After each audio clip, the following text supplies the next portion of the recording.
Assalamualaikum warahmatullahi wabarakatuh. Halo semuanya, perkenalkan saya Siti Karimah, mahasiswa dari STE Al-Jami Banjarmasin, Prodi Pendidikan Agama Islam dari Fakultas Tarbiyah. Di kesempatan kali ini saya ingin mempresentasikan artikel dengan judul Urgensi Pemahaman Al-Am dan Al-Khas dalam Metodologi Penetapan Hukum Islam. Baik, untuk mempersingkat waktu, kita mulai dari abstrak dan kata kunci. Pemahaman terhadap al-am yang berarti umum dan al-khas yang berarti khusus memiliki peran yang sangat penting dalam menetapkan hukum Islam. Melalui pemahaman yang baik terhadap dua konsep ini, kita bisa menafsirkan ayat-ayat Al-Quran dan hadis dengan lebih akurat, sehingga hukum yang dihasilkan sesuai dengan tujuan syariat, yaitu maqasid syariah atau kemaslahatan umat. Artikel ini juga menekankan pentingnya ketelitian para ulama dalam menafsirkan hukum dari teks-teks agama. Kata kuncinya adalah al-am, al-khas, metodologi hukum Islam, ulumul Quran, dan usul fikih. Kita tahu bahwa dalam Islam sumber hukum utama itu adalah Al-Quran dan hadis. Akan tetapi, apakah cukup hanya dengan membaca teksnya saja? Jawabannya tentu tidak. Karena kita harus memahami konteks, makna, dan cakupan hukum di balik ayat atau hadis tersebut. Nah, disinilah al-am dan al-khas berperan penting. Dua konsep ini menjelaskan apakah suatu hukum berlaku umum bagi semua orang atau bersifat khusus hanya untuk situasi atau golongan tertentu. Kesalahan memahami hal ini bisa membuat hukum diterapkan tidak sesuai dengan maksud syariat. Makanya, penguasaan terhadap al-am dan al-khas adalah fondasi penting dalam metodologi hukum Islam. Dan menariknya lagi, pembahasan ini masih sangat relevan di era modern sekarang. Misalnya dalam penetapan hukum ekonomi syariah, teknologi digital, dan bahkan etika biomedis. Konsep al-am dan al-khas tetap menjadi landasan berpikir para ulama.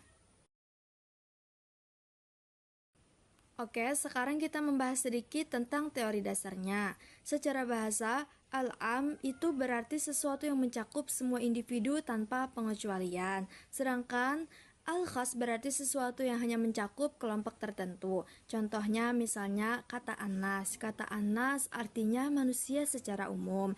Tapi kalau kata al-muhsinin itu artinya orang-orang yang berbuat baik. Nah, kata al-muhsinin ini lebih spesifik atau lebih khusus daripada kata anas. Menurut Imam Al-Ghazali dalam Al-Mustasfa, tidak semua lafaz umum harus dipahami secara mutlak, karena bisa saja ada dalil yang mengkhususkannya. Misalnya dalam surah Al-Maidah ayat 38 tentang hukum bagi pencuri. Ayat ini bersifat umum, tetapi dijelaskan lebih rinci dalam hadis mengenai kondisi dan syarat tertentu.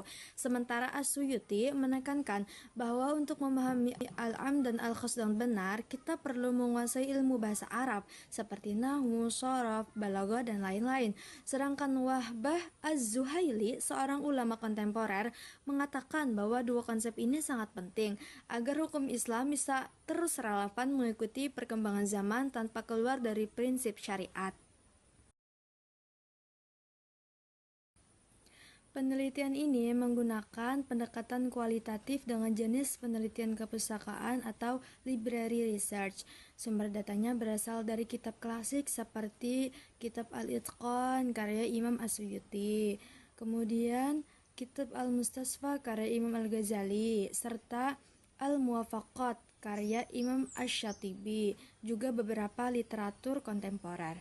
Analisisnya dilakukan dengan analisis isi dan deskriptif analitis untuk melihat makna, fungsi, dan penerapan al-am dan al-khas dalam konteks hukum Islam masa kini.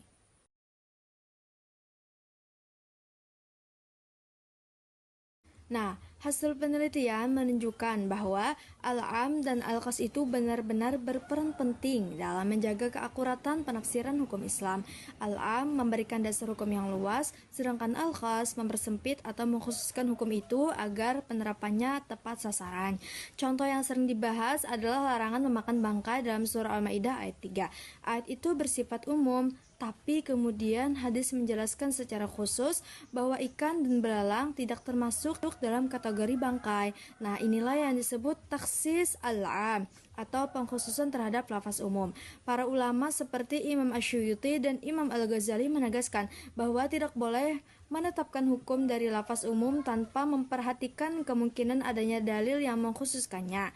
Sikap hati ini sangat penting agar hukum Islam tidak salah diterapkan. Dalam konteks modern, pemahaman ini juga sangat berguna. Misalnya ketika para ulama menetapkan hukum zakat profesi, transaksi digital, atau bahkan hukum bioetika, mereka menggunakan prinsip al-am dan al-khas agar hukum tetap fleksibel tapi tidak keluar dari nilai-nilai Islam. Selain itu, dalam dunia pendidikan Islam, pemahaman dua konsep ini juga sangat bermanfaat.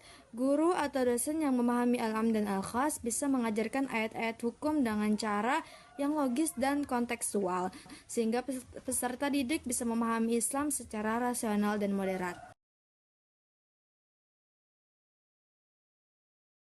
Nah, dari pembahasan tadi, dapat kita simpulkan bahwa pemahaman terhadap al-am dan al-khas sangat penting dalam metodologi penetapan hukum Islam.